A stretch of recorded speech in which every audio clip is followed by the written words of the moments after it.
Exodus chapter 20, verses 1 through 3. God gives Moses the Ten Commandments. The Ten Commandments are a summary of the whole law, and God first describes who He is and what He has done. His own character and action are the bases for the imperatives. God identifies Himself as Yahweh, Israel's God. As Israel's God, He brought Israel out of Egypt where they were slaves. And notice, God does not expect Israel to follow His law in order to gain His favor. He has already chosen and favors Israel, and subsequently gives the nation His law. The law is not for people and nations who are not chosen and favored by God. It is for God's chosen nation. This bears some application to the modern day and in the New Testament church. Jesus teaches us not to cast our pearls before swine. That's in Matthew chapter 7, verse 6, expecting unbelievers to react well to godly accountability.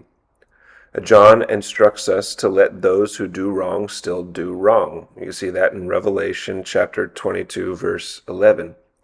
And Paul instructs us to judge those within the church, but not outsiders. You see that in 1 Corinthians chapter 5, verses 10 through 13. The commands of God are for the people of God. They are a treasure for our good, like the laws of a good father for his sons, so that they will become mature adults. The law does reveal the depravity and wretchedness of those outside of God's people, but we do not hold them to the standard of the law because they do not yet love God. To be God's own is the prerequisite for having anything accomplished by the law in our lives or experiencing any benefit by the law. Now, because Yahweh is the God of Israel, having chosen and saved the nation, Israel is to have no other gods before Him. Literally, no other gods to face Him.